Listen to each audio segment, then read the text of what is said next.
Good evening या good morning, जो तुम कह सकते हो कहो। ये नीट का पीवाईक्यू हम लोग कर रहे हैं। नीट पीवाईक्यू में से हम लोग क्या बात करेंगे? सबसे पहले ये तो रेज ऑप्टिक्स का टॉपिक है।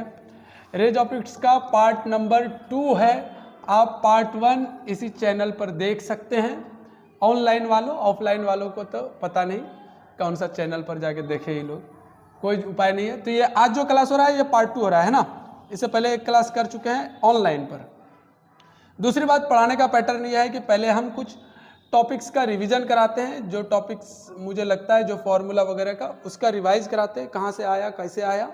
उसके बाद ही हम लोग पीवाईक्यू करते हैं। तो खैर चलिए आगे बढ़ते हैं।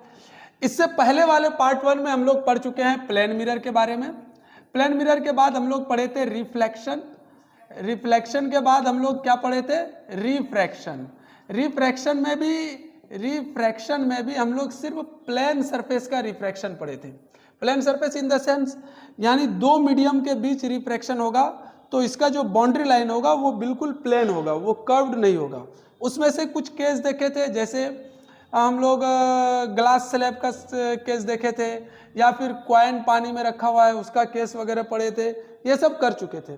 आज जो हम लोग पढ़ेंगे ना वो हमारा टॉपिक है basically total internal reflection. Plane में से बचा हुआ जो टॉपिक है, प्लेन रिफ्रैक्शन में से जो बचा हुआ टॉपिक है वो टोटल इंटरनल रिफ्लेक्शन का टॉपिक बचा हुआ है। नाम देखो क्या पढ़ रहे हैं, टॉपिक हमारा रिफ्रैक्शन है, बोल हम रिफ्लेक्शन है। यानी कि रिफ्लेक्शन का पहले एक एग्जाम्पल देने से पहले ये बताओ इसका डेली यूज क्या क्या है। जैसे शादी में हीरा का चमकना, ये टोटल इंटरनल रिफ्लेक्शन का एग्जाम्पल है। अभी जियो फाइबर वगैरह यूज करते हैं, ऑप्टिकल्स फाइबर में आप लोग रिफ्रैक्शन का TIR का यूज करते हैं, टोटल इंटरनल रिफ्लेक्शन का यूज करते हैं। लूमिंग में टोटल इंटरनल रिफ्लेक्शन होता है। लूमिंग क्या है? जो जहाज तुमको पानी जहाज वगैरह उठा हुआ अपोजिट दिखता है, खैर उतना डिटेल नहीं। दूसरा चीज क्या, मरीचिका जो रोड पर चलते हो या रेगिस्तान में चलते हो जो तुमको पानी पानी जैसा दिखता है, ये सब TIR का मतलब घटना है जिसकी वजह से हमको ऐसा दिखता है ना। तो TIR का कंडीशन क्या है? TIR और क्रिटिकल एंगल दोनों ही साथ में पढ़ेंगे। क्रिटिकल केस किसको कहते हैं पहले समझ लो। नॉर्मल भाषा में हम लोग बोलते हैं बड़ा क्रिटिकल कंडीशन में है का मतलब या तो आज जाएगा या तो कल जाएगा, कोई ठिकाना उसका नहीं है, यही कहने का मतलब हुआ ना। और तो कोई दिक्कत नहीं है इसमें समझने में। तो मच्छर मर गया। क्रिटिकल एंगल या टोटल इंटरनल रिफ्लेक्शन में दो बातें कंडीशंस के तौर पर आपको याद रखनी है। क्या कि पहली बात तो मीडियम दो होता है, एक तो रेरर होता है और दूसरा मीडियम दो तरह का होता है। बोलो जरा सा जोर से मारू बाबू। एक डेंसर होता है और एक रेरर होता है। रेरर और डेंसर में आप जो बातें, कोई अमीर या गरीब जैसा ही कहानी है। मैं सबके लिए अमीर नहीं हूं पर तुम्हारे लिए अमीर हूं, पर मुकेश अंबानी के लिए अपन क्या हो जाएंगे? गरीब हो जाएंगे। या और कोई यहाँ पर जितना है टेकरीवाल वगैरह है उनके लिए हम क्या है? गरीब है। या तुम्हारे मामू के लिए क्या है? गरीब है। भाई जब कंपैरिजन से हमको पता चलता है कि कौन रेरर है और कौन डेंसर है। मीडियम दो ही होगा पर किसी दो के बीच में कंपेयर होगा तभी हमको पता चलेगा कि कौन रेरर है कौन डेंसर है। जिसका म्यू वैल्यू, इसको मेजर करते हैं रिफ्रैक्टिव इंडेक्स से, और रिफ्रैक्टिव इंडेक्स को म्यू से डिनोट करते हैं। म्यू वैल्यू जितना ज्यादा होगा मीडियम उतना ज्यादा डेंसर होता जाएगा, कोई परेशानी नहीं। टोटल इंटरनल रिफ्लेक्शन या क्रिटिकल एंगल में हम लाइट को हमेशा क्या करेंगे? डेंसर से रेरर में भेजते हैं। डेंसर से किस में भेजते हैं? रेरर में। ये एक मीडियम है जो डेंसर है, ये एक ऊपर एक मीडियम है जो आपका रेरर मीडियम है। इस जगह से ऊपर कैसा मीडियम है? रेरर मीडियम है। मान लो यहाँ पर कोई बल्ब जला रखे हैं तो ये बल्ब की बहुत सारी रेज निकल रही होगी, अनेकों रेज निकल रही होंगी। ध्यान से देखिएगा। मान लिया जाए इस बल्ब के बहुत सारे रेज है। पहला रेज कंसीडर करते हैं, वो ऐसे गया।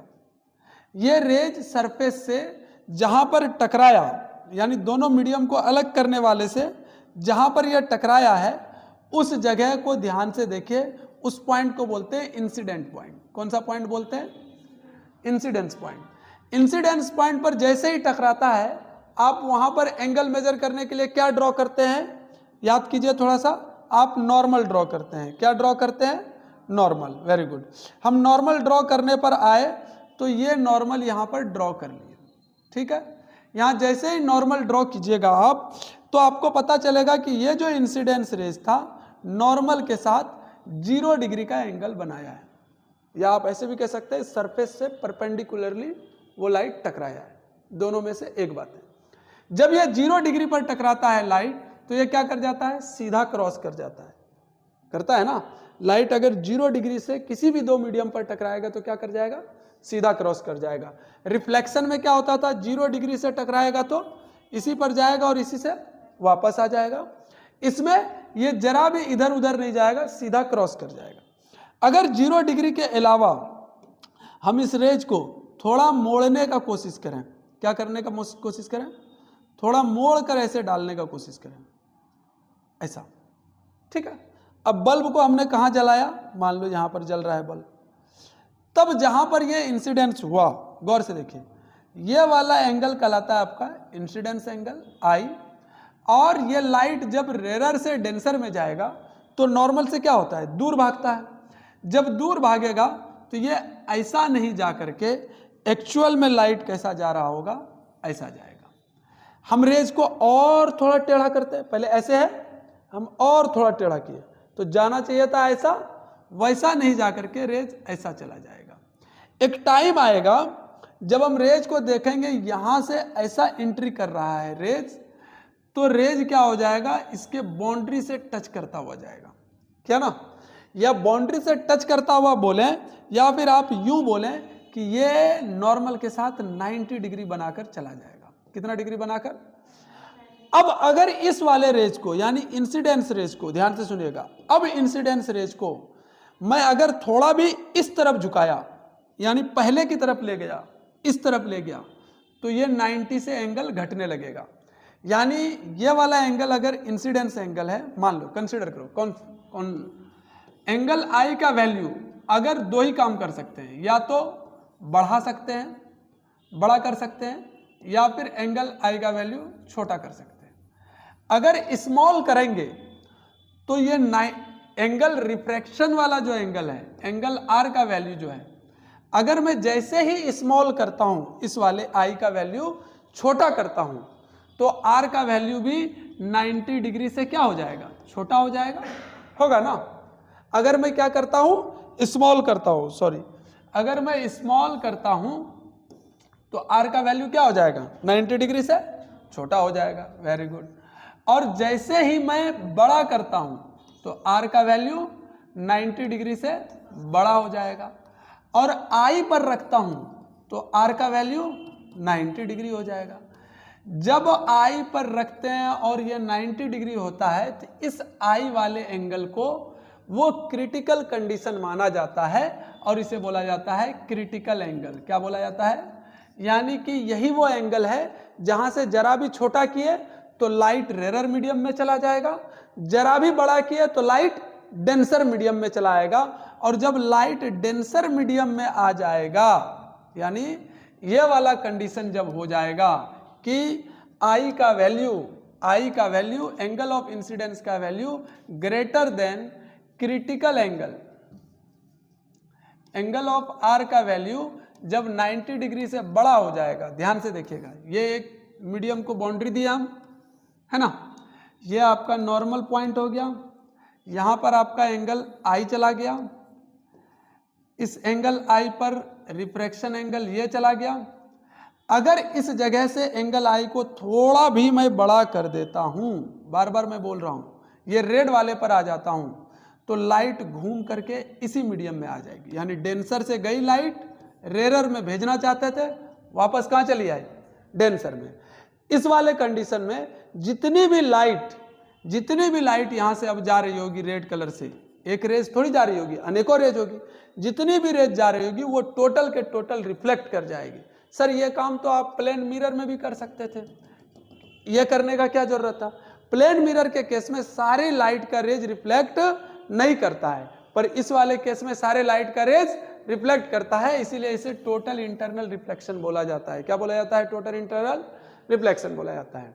मोटा मोटा बात आपको इस पूरे सारांश में यह याद रखना है स्टार पॉइंट में कि TIR या फिर क्रिटिकल एंगल यानी IC या फिर एंगल I को आप डायरेक्ट C भी बोल देते हैं कई किताब वाले, यानी क्रिटिकल एंगल के केस में लाइट हमेशा चलनी चाहिए, लाइट का रेज जो है वो चलना चाहिए कहाँ से?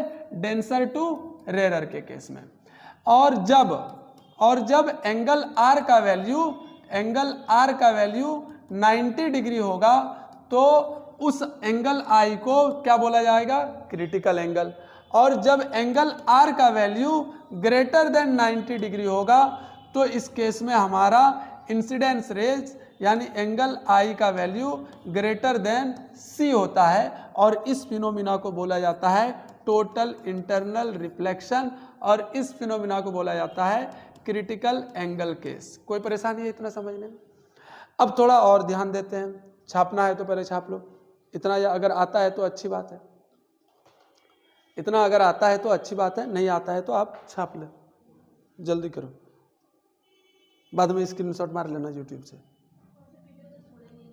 हाँ, ध्यान दो अब मेरी बात पर। जब तुम अब थोड़ा और पहले आ जाते हैं कल के लेक्चर का, क्या किए थे हम लोग? जब यहां से लाइट जाता था ना मारूफ, तो इसको बोलते थे μ1 और इसको बोलते थे μ2, याद है ना? और ये वाला एंगल होता था I और ये वाला एंगल होता था, तब हम फॉर्मूला लिखते थे μ1 साइन का I is equal to μ2 sine का R। थोड़ा स्पीड बढ़ाते हैं हम, है ना? μ1 साइन का I बराबर μ2 साइन का R। Very good. इतना तक अगर हमको समझ में आता है तो ये मीडियम है तुम्हारा डेंसर और ये मीडियम है तुम्हारा रेरर, तभी टोटल इंटरनल रिफ्लेक्शन होगा, TIR होगा। तो इस वाले को पढ़ लो μd और इसको पढ़ो साइन, और ये वाला पढ़ लो I और I। इसके बाद ये वाला मान लो μ2 है तो ये रेरर मीडियम है, और साइन R का केस हम क्रिटिकल पढ़ रहे हैं, तो साइन R कितना हो जाएगा? साइन C के बराबर, सॉरी साइन 90 के बराबर। कितना हो जाएगा? पहले साइन R लिखो। अगर I का वैल्यू C के बराबर है तो हमारे पास म्यू R साइन का 90 डिग्री पढ़ना होगा, हाँ या ना? साइन 90 डिग्री पर वैल्यू कितना होता है? 1 होता है ना? अगर 1 होता है तो क्या अपन लिख सकते हैं म्यू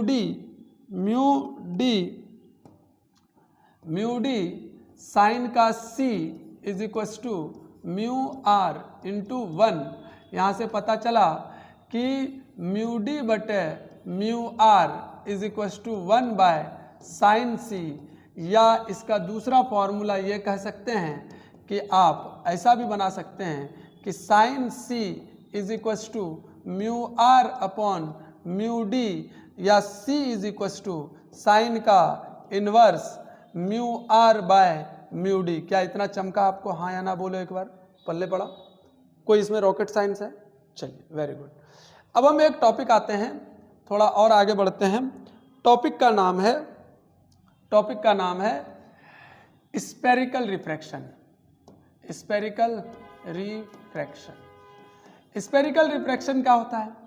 उसमें से एक सरफेस, जो ये एक मीडियम है, मान लिया जाए डेंसर मीडियम है, ये कौन सा मीडियम है? रेरर मीडियम है। इस डेंसर मीडियम और रेरर मीडियम को जो अलग करने वाली बाउंड्री है वो एक कर्व्ड है। वो कैसा है? कर्व्ड है। कैसा है आपका? कर्व्ड है। वो नॉर्मल नहीं है, वो कैसा है? कर्व्ड है। अगर ये कर्व्ड है तो यहाँ से जो भी लाइट आएगी, इसको फिनोमिना को आप प्रूव भी किए हुए हैं क्लास 12 में जब पढ़ रहे थे रेगुलर में, तो ये वाला पॉइंट कहलाता था पोल पॉइंट। यहाँ से रिफ्रैक्शन का एक फॉर्मूला निकल के आता था। जरा सा बताओ तो रिफ्रैक्शन का फॉर्मूला क्या निकाल लेते हैं आप लोग? रिफ्रैक्शन का कोई तो फॉर्मूला निकाले होंगे ना? μ2 by V minus μ1 by U. ये स्टार फॉर्मूला याद रखिएगा, काम नहीं है इसका कहीं पर, लेकिन इसका काम अभी थोड़ी देर बाद आएगा। μ2 by V minus μ1 by U is equal to μ2 minus mu 1 by R. अगर आप नीट की तैयारी कर रहे हैं तो आपको पता होना चाहिए इसमें म्यू 2 कौन है, इस वाले को म्यू 2 कंसिडर करते हैं, इस वाले को म्यू 1 कंसिडर करते हैं। आर क्या है, रेडियस ऑफ कर्वेचर। किसका रेडियस ऑफ कर्वेचर, तो इस वाले पार्ट का रेडियस ऑफ कर्वेचर। अच्छा, भी क्या है आपका ऑब्जेक्ट, सॉरी इमेज का डिस्टेंस, यू क्या है आपका ऑब्जेक्ट का डिस्टेंस। इतना नहीं आता है तो फालतू है, आप नीट का तैयारी कर रहे हैं जो भी हैं आप लोग। चलिए उसके बाद हम लोग पढ़ लेते हैं लेंस मेकर फॉर्मूला। कौन सा फॉर्मूला, लेंस मेकर फॉर्मूला। क्या है लेंस मेकर फॉर्मूला, पहले तो लेंस कैसे बनता है, दो स्फेरिकल वाले सरफेस को ज्वाइंट करके एक लेंस बनाया जाता है। इसमें हो सकता है दो स्फेरिकल में से एक कर्व्ड हो और एक प्लेन भी रख सकते हैं, कोई बड़ी बात नहीं है। उसको प्लेनो कॉन्वेक्स लेंस कहते हैं या प्लेनो कॉन्वेकेव लेंस कहते हैं और कॉन्वेक्स कॉन्केव लेंस बोलते हैं। इतना सब आता है आपको। ये वाला कौन सा लेंस है, ये कॉन्वेक्स लेंस है। कौन सा लेंस है, कॉन्वेक्स लेंस है। कॉन्केव लेंस कैसा होता है, ये ऐसा होता है। चलिए अच्छी बात है। आपको तब ये भी पता होगा कि अगर लाइट इधर से आ रही है तो जिस सरफेस पर लाइट आकर के टकराएगी उसे सरफेस 1 माना जाता है। साइन कन्वेंशन के लिए बोल रहे हैं, इसको सरफेस 1 माना जाता है। इस वाले सरफेस का रेडियस किधर होगा, इधर होगा। इधर अगर रेडियस होगा तो इसको R1 बोलेंगे और ये क्या होगा, पॉजिटिव में होगा। जब ये दूसरी बार टकराएगा तो इस वाले सरफेस पर टकराएगा। ये वाले सरफेस का रेडियस किधर होगा, तो इस तरफ होगा। इसका R2 बोला जाता है। R2 नेगेटिव में होगा क्योंकि इस तरफ ले रहे हैं। ये सब आता है ना, इसमें तो कोई झोल नहीं है ना। तो हम सबसे पहली बात तो ये कि इस वाले केस में मुझे पूछा क्या जाता है, मुझे पूछा जाता है कि 1/f का फॉर्मूला क्या होता है। 1/f इज इक्वल टू क्या होता है, 1/v माइनस 1/u। एक तो फॉर्मूला इसको बोलते हैं लेंस मेकर फॉर्मूला, पर इसके अलावा भी एक फॉर्मूला आप पढ़े होंगे, वो आप हमको बताइए कि क्या फॉर्मूला होता है। 1/f इज इक्वल टू होता है mu lens by mu surrounding minus 1 bracket close into 1/r1 minus 1/r2। क्या इतना बात पल्ले पड़ रहा है, हाँ या ना बोल, एक बार जल्दी बोल, चमका या नहीं चमका, कोई परेशानी है। ये कहाँ से आया, जिसको नहीं आता एक बार रिकैप कर लो। इस वाले लेंस के इसको बोलते हैं म्यू लेंस। इधर जो सराउंडिंग में है इस वाला का मीडियम को हम क्या बोलेंगे, म्यू सराउंडिंग। अगर एयर में रखा हुआ है तो सराउंडिंग का वैल्यू कितना ले लेते हैं, 1 ले लेते हैं। कोई परेशानी नहीं है, कोई दिक्कत नहीं है। अगर इसको किसी दूसरे चीज में डुबा दिया गया तो अलग हो जाएगा। ठीक है, इतना तक चमका आपको। अगर इतना चमका तो इसमें एक फॉर्मूला आता है P। P is equal to क्या फॉर्मूला होता है, 1/f लेंस के लिए। मिरर में हम लोग पढ़े थे P is equal to minus 1/f। ये था मिरर के लिए, किसके था, मिरर के लिए। ये किसके लिए है, लेंस के लिए। अच्छा, यहां पर हम लोग एक पढ़े थे V is equal to UF/U minus f। पढ़ाए थे क्या, ये मिरर के लिए था। लेंस के लिए V इज इक्वल टू क्या हो जाएगा, UF/U प्लस f। कोई परेशानी नहीं है। और बताओ क्या फॉर्मूला पढ़े थे इसमें, P is equal to 1/f कब लेंगे, जब हमारे पास f किस में लिखा होगा, मीटर में। किस में होगा, मीटर में। अगर सेंटीमीटर में है तो 100/f करेंगे, कोई परेशानी नहीं है। अच्छा, मान लो दो लेंस एक साथ है, दो लेंस एक साथ है, इसका फोकस f1 है, इसका फोकस f2 है, तो इसका पावर भी P1 हो जाएगा और इसका पावर P2 हो जाएगा। अगर इस तरह के लेंस को हम कंबाइन करते हैं तो P net is equal to हो जाता है P1 plus P2 plus P3। क्या बात चमका, हाँ या ना। जिसको नहीं पता है वो इतना देख लीजिए, समझ लीजिए और सारी बातें लिख लीजिए। खैर, रोक करके लिख लीजिएगा। आगे बढ़ते हैं, एक बात और जानते हैं। Magnification is equal to mirror के केस में, मिरर के केस में पढ़े थे -v/u। यहाँ पर वैसा नहीं होगा। लेंस के केस में +v/u होता है। मैग्निफिकेशन एक होता है height of image by height of object भी। और कोई फॉर्मूला इससे रिलेटेड है जो कि हम लोग नहीं जानते हैं, f-v/f, ये वाला मैग्निफिकेशन का है। मैग्निफिकेशन का एक फॉर्मूला और है f-v/f। और कोई फॉर्मूला तुमको ध्यान में है, बाय वही हो गया। u के केस में f/f प्लस u, ये वाला u के केस में मैग्निफिकेशन का फॉर्मूला होता है और ये v के केस में ये वाला मैग्निफिकेशन का फॉर्मूला होता है। और कोई चीज़ पढ़ाएं ऐसा जो कि आपको पहले से याद हो और हम मिस कर रहे हैं लिखने में, नहीं ना। चलिए खैर, अब आ जाते हैं हम लोग MCQ में, बहुत ज़्यादा समय नहीं लेते हुए। ये रहा आपके पास MCQ का PPT नीट 2.0। यानी पार्ट 2। आज एकदम सिंपल तेजी में थोड़ा बनाएंगे। और आपके स्क्रीन के सामने पहला क्वेश्चन आपको खुलता हुआ दिख रहा है? अरे हाँ या ना बोलो, कैसा दिख रहा है बे? ऐसा क्या दिख रहा है? हाँ चलिए, आपके स्क्रीन के सामने ये वाला क्वेश्चन दिख रहा है। कोई दिक्कत है इसको समझने में?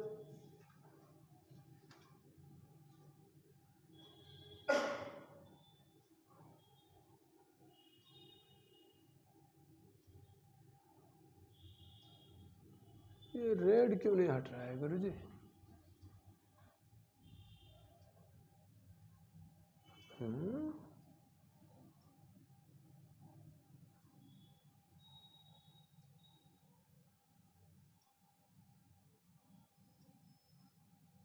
हाँ चलिए, क्वेश्चन नंबर 1 क्या कहता है? क्वेश्चन नंबर 1, भाई तेरी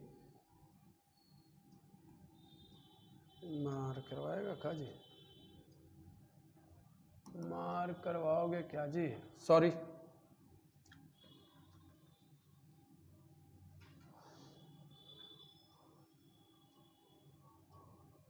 हाँ। In total internal reflection, when the light of incidence is equal to critical angle for the pair of media in contact, what will be the angle of refraction? यही question है ना, एकदम simple बात है। Question में क्या लिखा है ध्यान दो। बोला the in total internal reflection, यानी TIR का केस जनरेट कर रहा है ना। When the angle of incidence is equal to critical angle, मान लिया जाए हमारे पास ये एक बाउंड्री है, यहाँ डेंसर मीडियम है, यहाँ कौन सा मीडियम होगा? ठीक है, लाइट यहाँ से आ रही है, गई, बोलता है ये एंगल कौन सा एंगल है? क्रिटिकल। कौन सा एंगल है? क्रिटिकल। ये क्रिटिकल जैसे हुआ, इसका मतलब रिफ्रैक्टेड एंगल कहाँ चला गया है? यहाँ पर गया है कि नहीं गया है? और ये रिफ्रैक्टेड एंगल कितना डिग्री पर होगा? 90 डिग्री पर है। कब का क्वेश्चन है? क्या है जान प्राण क्वेश्चन में जो आपको नहीं आता हो, कैसे बना, कहाँ से बना, ऐसा कुछ टेंशन वाला बात नहीं ना? हाँ, ऐसा कभी होता है? नीट का एग्जाम दे रहे हो, झारखंड बिहार बोर्ड का एग्जाम दे रहे हो, कॉन्सेप्ट हो सकता है, होगा ही, लेकिन सेम पैटर्न पर क्वेश्चन थोड़ी पूछ देगा। चलो, अरमान पूरा। दूसरा क्वेश्चन पढ़िए पढ़िए पढ़िए, हम जब तक इसको समझा लेते हैं क्वेश्चन को।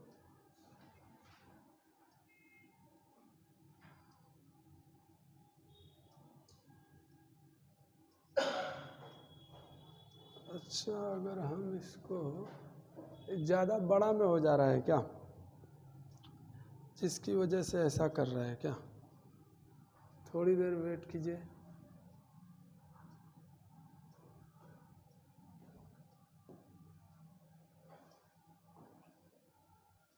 ठीक है,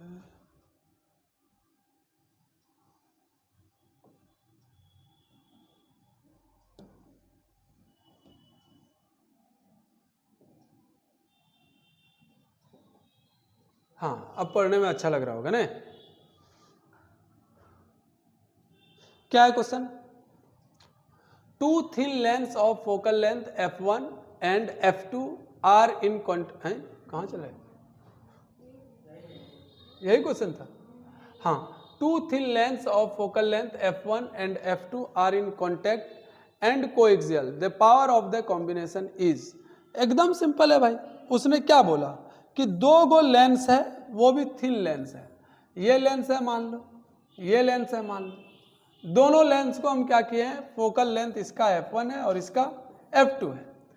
बोला दोनों को कॉन्टैक्ट है कोएक्सियली, यानी दोनों एक ही एक्सिस पर पड़ा हुआ है।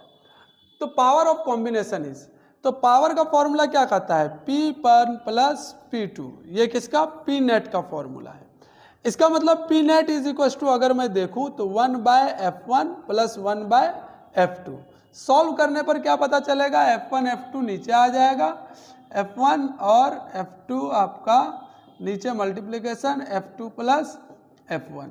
ये किसका फॉर्मूला आया? पावर का। देखिए मिला करके कौन सा करेक्ट ऑप्शन है? D number. कोई दिक्कत है? चलिए next question. A convex lens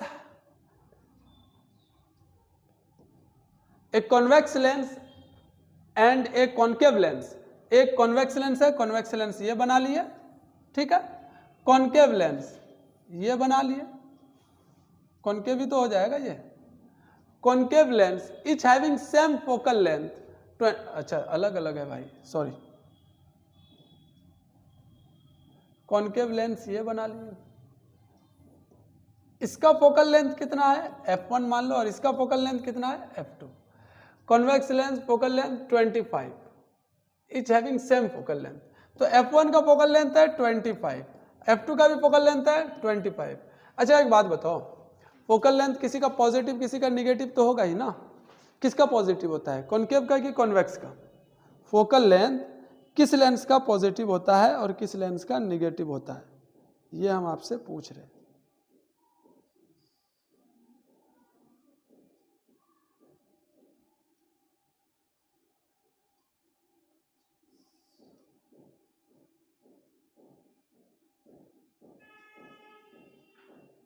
हाँ बोलो बोलो बोलो। अब ये 3 घंटा सोचो मत, मारेंगे कान रंगा देंगे, कुछ भी बोल देंगे क्या? मोबाइल को इस जगह रखते हैं तेरी क्या मरने लगता है क्या ये मोबाइल?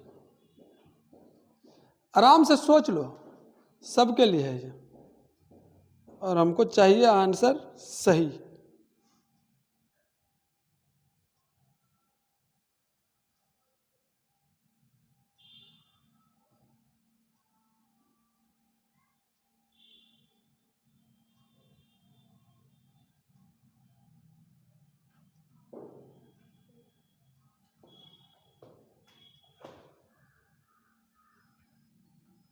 देख क्या रही है?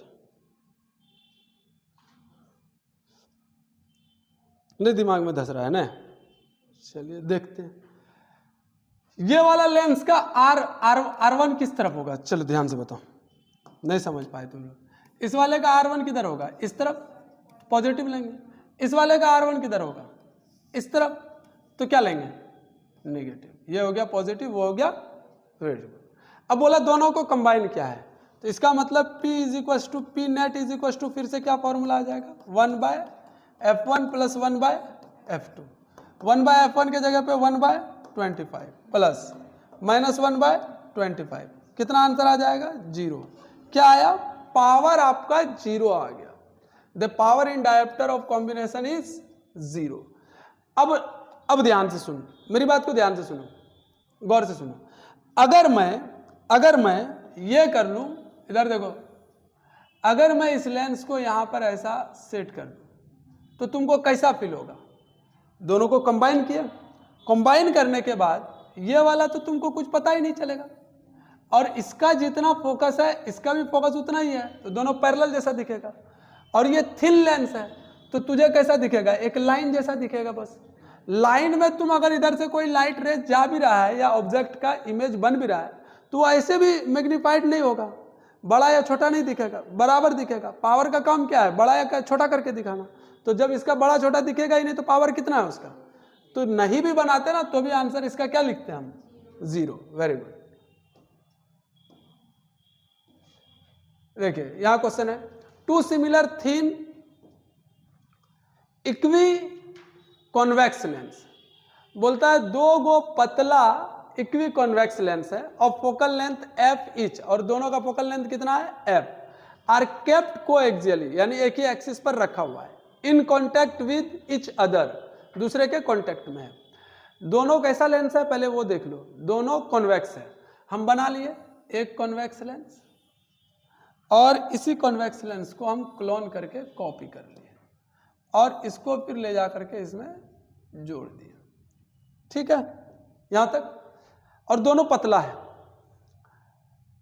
बोलता है such that focal length of combination is f1। बोला ऐसा अगर करते हैं तो इसका नेट फोकल लेंथ कितना बन करके आता है? f1। ठीक है। When space between them two lens is filled with glycerin, बोलता है अगर इन दोनों के बीच में स्पेस देते हैं, क्या देते हैं, अगर इन दोनों के बीच में स्पेस देते हैं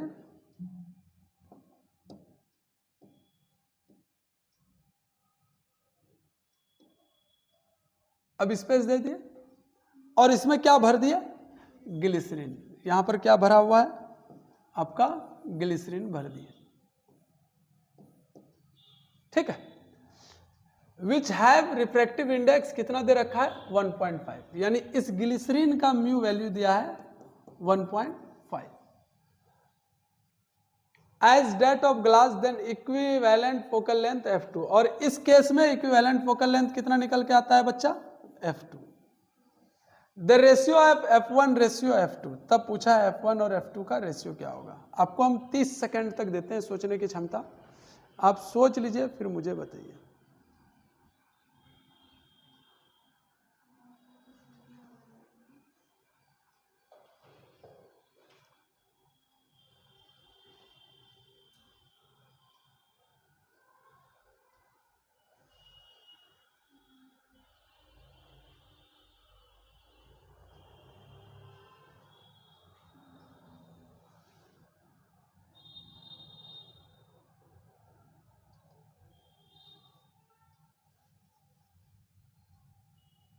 चलिए, सबका रिफ्रैक्टिव इंडेक्स सेम है, ग्लास का भी 1.5, इसका भी 1.5, सब सही है, ठीक है ना। यहां देख रहे परत, यहां देखो, सबका रिफ्रैक्टिव इंडेक्स सेम है बेटा। चलो गौर से सुनना, हम मिटा रहे हैं, ध्यान दो, पूरा क्वेश्चन पर कॉन्सेप्ट पर ध्यान देना है तुमको। अगर ये लेंस है तो हम मान लेते हैं कि ये p पावर का होगा और इसका फोकल लेंथ f रहा होगा। अगर ये भी लेंस है तो ये p पावर का होगा और इसका फोकल लेंथ भी f रहा होगा। इसका नेट पावर अगर मैं निकाल रहा हूं, नेट पावर, तो नेट पावर यानी कि आपको हम p से डिनोट कर रहे हैं p1 से, ठीक है, पहला कंडीशन का। p1 इज इक्वल टू हो जाएगा आपके पास p प्लस p यानी 2p, यह आंसर आएगा 2p, जिसका फोकल लेंथ कह रहा है कि 1/f1 के बराबर होगा। क्या हम सही समझा रहे हैं? जो भी पावर होगा वो 1/f1 के बराबर होगा। एक केस ये जनरेट कर लिया, यानी f1 का वैल्यू अगर मैं निकाल रहा हूं तो मुझे निकल करके आ रहा है 1/2p। सिमिलरली इस वाले लेंस को हम अगर पावर, ये कैसा लेंस है, कॉन्वेक्स लेंस, कॉन्वेक्स लेंस का पावर p, इसका फोकल वही f, इस वाले का भी पावर p और इसका फोकस f। यहां जो बीच में तुझे दिख रहा है इस रेड वाले पार्ट को ध्यान से देखो, क्या ये एक कॉन्केव लेंस जैसा दिख रहा है जिसका दो रेडियस ऑफ कर्वेचर सेम है, क्या हाँ या ना? और सेम किसके जैसा है, इस वाले और इस वाले लेंस के जैसा है। क्या इसका पावर मुझे लिखना पड़ेगा -p क्योंकि कॉन्केव है, और इसकी फोकस लिखनी पड़ेगी मुझे f। अब यहां पर तीन लेंस का कॉम्बिनेशन होगा और तीन लेंस के कॉम्बिनेशन में p नेट का वैल्यू जो मुझे मिलेगा p1 minus p2 plus p3, सही है। और अब वैल्यू लिखेंगे p minus p plus p, answer मुझे क्या मिलेगा p, और इस p का वैल्यू आपका क्वेश्चन कहता है कि 1/f2 के बराबर है, यानी f2 का वैल्यू अगर मैं फाइंड आउट करूं तो मुझे मिलेगा 1/p के इक्वल। अरे हाँ या ना? अब मुझे रेशियो पूछा है बच्चा, अब रेशियो निकालना आसान है। अब ये देखो, मूड नहीं खराब करेगा। रेशियो क्या निकालना आसान है, रेशियो निकालना ये आसान है कि f1 रेशियो f2 यानी f1/f2। f1 का वैल्यू क्या लिखा हुआ है 1/2p, f2 का वैल्यू क्या लिखा हुआ है 1/p, तो p ऊपर चला जाएगा 1, p से p तो 1 ratio b is correct option, ठीक है। छाप लोगे बाद में, कोई परेशानी? यही क्वेश्चन तुम पूछ रहे थे क्या आज, ये वाला था, यही तो था। अच्छा ठीक है, आ जाएगा, टोटल इंटरनल रिफ्लेक्शन का है तो आएगा ही आएगा। खैर चलिए, for a normal I cornea of I provide a converging power of 40 diameter. वही सेम क्वेश्चन है, बोलता है एगो नॉर्मल आंख है, आंख का कॉर्निया प्रोवाइड करता है converging power 40 diameter, at least converging power of eye lens behind the cornea is 20 diameter, find in using the information the distance between retina and eye lens the eye can be estimated to be. ठीक है, एक बार आप पढ़ लीजिए पूरा question, हमने पढ़ लिया।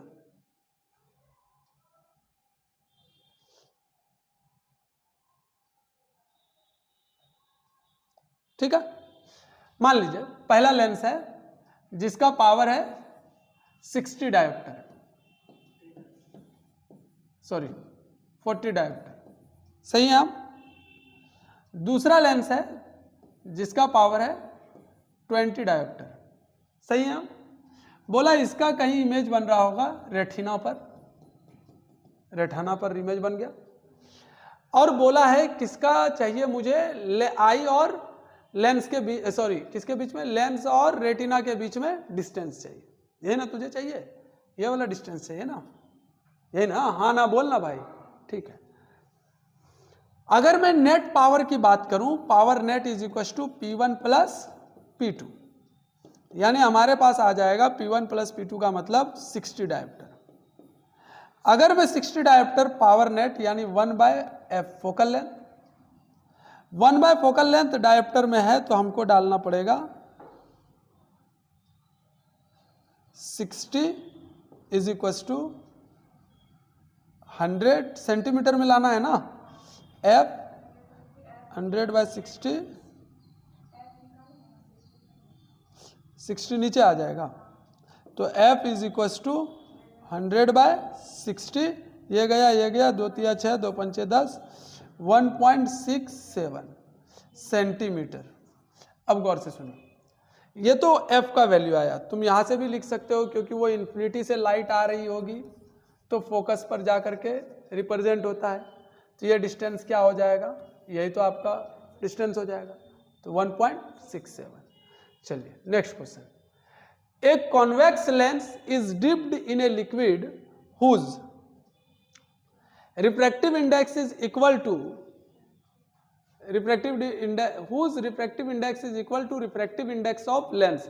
एगो लेंस है, इसको पानी में डुबाया, जिसका पानी का रिफ्रैक्टिव इंडेक्स क्या है, मान लो म्यू है, और इसका भी रिफ्रैक्टिव इंडेक्स क्या है, म्यू है, तो भैया दोनों मिला करके तो इसका क्या हो जाएगा, कांडन कर देगा जी, कांड कर देगा तो क्या हो जाएगा, सोच के बताइए।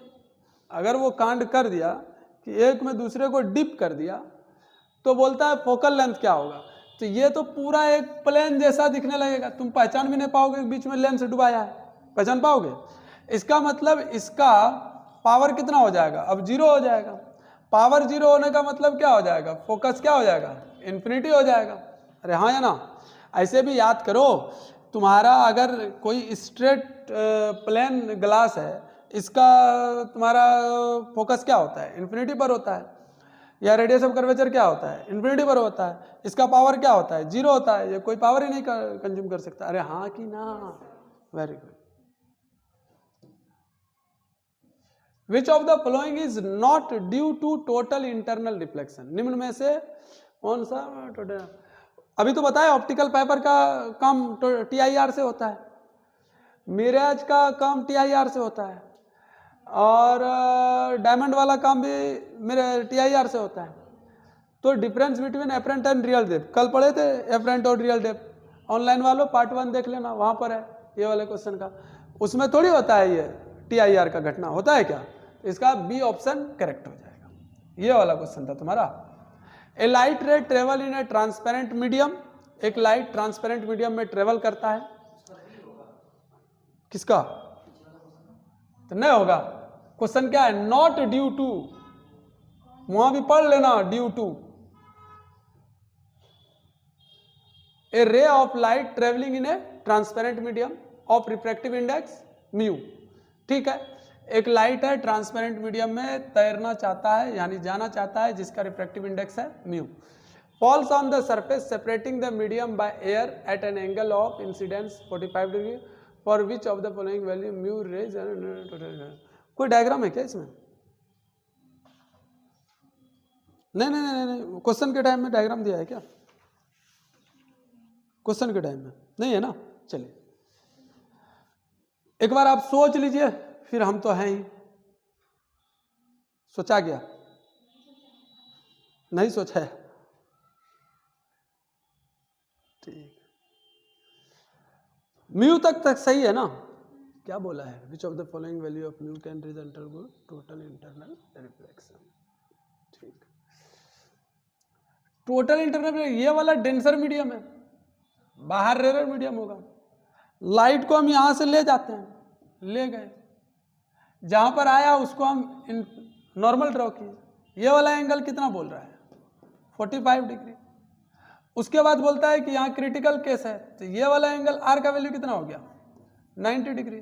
क्या अपन लिख सकते हैं म्यू का sine 45 degree is equal to 1 into sine का 90 डिग्री? क्या अपन ये भी लिख सकते हैं म्यू का साइन 45 मतलब 1/√2 इज इक्वल टू, तो क्या म्यू इज इक्वल टू लिख सकते हैं √2? क्या √2 का वैल्यू 1.414 आता है? अब गौर से सुनो, अगर मुझे सारा का सारा टोटल इंटरनल रिफ्लेक्शन में चाहिए, जो अभी म्यू है इससे और ज्यादा डेंसर होगा तब ना काम करेगा, कि इससे कम डेंसर में काम करेगा? ज्यादा डेंसर में। आंसर देखो, ज्यादा में से कौन सा है? खत्म। कोई दिक्कत है? अब समझ में आया? चलिए, a small coin is resting on bottom of beaker, a small coin is resting on the bottom of a beaker. ठीक है, हम बीकर ले लिए, ये मान लो बीकर है, बीकर में यहाँ पर एगो 1 टकिया सिक्का गिरा दिए। मारूफ उसको अब देखेगा, देखना कल का क्या घटना बताएं इफ्तार के वक्त का। भाई ओ भाई, हैं? बता दिए सर, वो जो मजा आया ना बता नहीं सकते। लग नहीं रहा था कि टीचर और बच्चा सब मिलकर इफ्तार कर रहे हैं, किसी एंगल से नहीं लग रहा था। वैसे लगता किसी भी दिन नहीं है। A small coin is resting on the bottom of a beaker filled with liquid.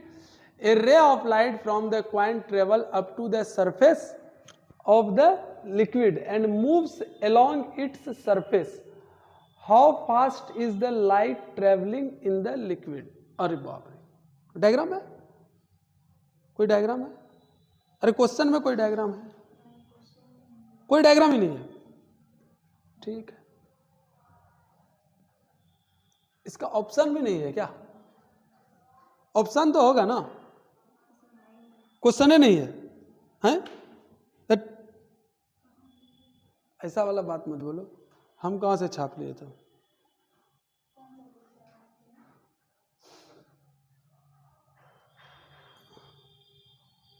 हम किस बुक से किए हैं?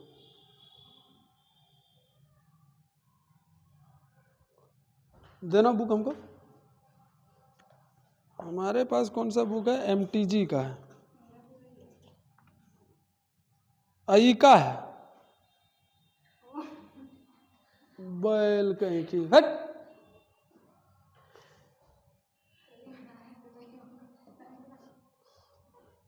चलिए क्वेश्चन उठाते हैं हम। तो डायग्राम पहले, डायग्राम में हम बना रहे हैं शेप। ये है रेक्टेंगुलर ग्लास स्लैब। ए भैया, कलर फिल ब्लैक। ठीक, इस रेक्टेंगुलर ग्लास स्लैब का दिया हुआ है कि यह वाला जो हाइट है यह है आपका 4, और जहाँ पर लाइट जा करके टकराती है ये वाला है आपका 3। गौर से सुनो, पहले इसको पढ़ने से पहले 2 सेकंड, इस फॉर्मूला, इस कॉन्सेप्ट को पढ़ने से पहले ध्यान से सुनो। हम बहुत पहले आपको सिखाए होंगे कि ये एक राइट एंगल ट्रायंगल है, और इसका अगर ये 5 है और ये 3 है और ये अगर 4 है, तो बच्चा पार्टी ये पक्का है कि ये साइन का साइन, इसको अगर थीटा मानते हैं, sine theta is equal to क्या लिखूँ? P/B। Very good, P/B। बैल है का रे, P/, तो 3/5। तो एंगल थीटा का वैल्यू कितना आ जाता है 37 डिग्री, और ये वाला एंगल कितना आ जाता है 53 डिग्री। याद रहेगा ना इतनी बातें, याद है ना, पढ़ा है क्या कभी ऐसा? तुम नहीं थी, पर होता है इतना मान। साइन 37 डिग्री का वैल्यू कितना होता है? साइन 37 डिग्री का वैल्यू कितना होगा, ये हम तुमसे पूछ रहे हैं। 3/5 था ना, 3/5 ना। अगर मैं बोलूं कि साइन 53 डिग्री का वैल्यू क्या होता है, तो 4/5। अगर मैं बोलूं tan का 37 डिग्री का वैल्यू कितना होता है, ये याद रखना, ये बहुत बार क्वेश्चन पूछा जाता है, तो तुम्हारा आ जाएगा 3/4। इतना चमक रहा है, इतना तुमको याद रहना चाहिए। डाटा कहाँ से कैसे क्या, उतना दिमाग मत लगाओ, ठीक है। खैर, अब मैं थोड़ा कहानी को मिटा देता हूं, ये सब बातें अपने जगह पर। देख भैया, 1 टका का पैसा लेते हैं, 1 टका का पैसा हम यहां ला करके रख दिए। पैसा देखेगी, ये पैसा ला करके रखे।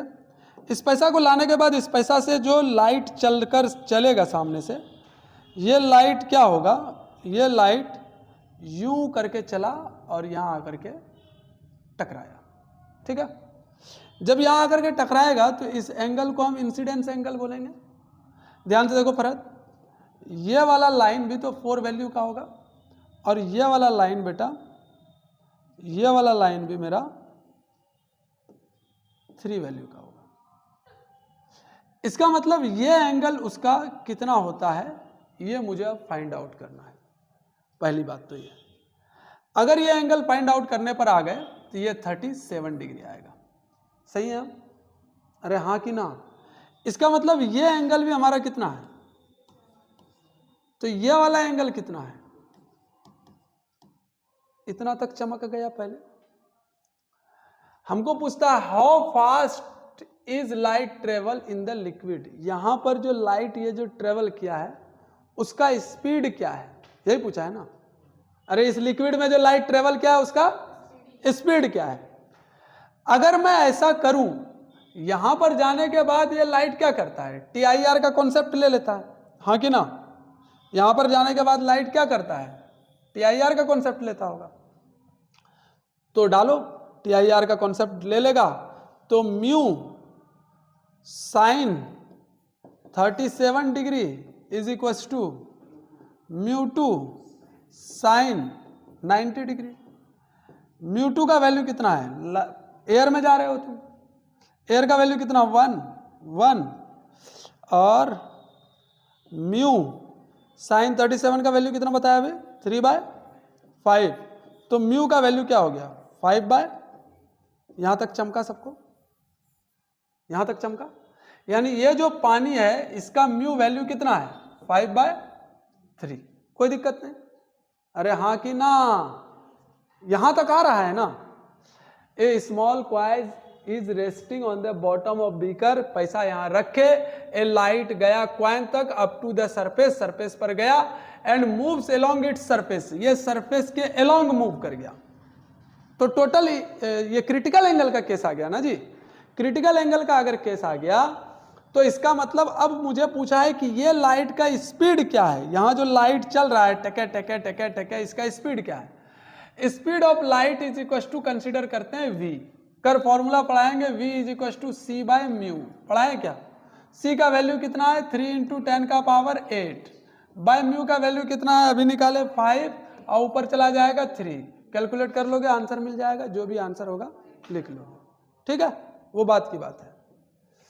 अब आगे जो सवाल हैं वो हम लोग कल देखेंगे। आज के लिए इतना ही, क्योंकि अन्नू सब भी नहीं आई है, तो इतना ही रहने दे।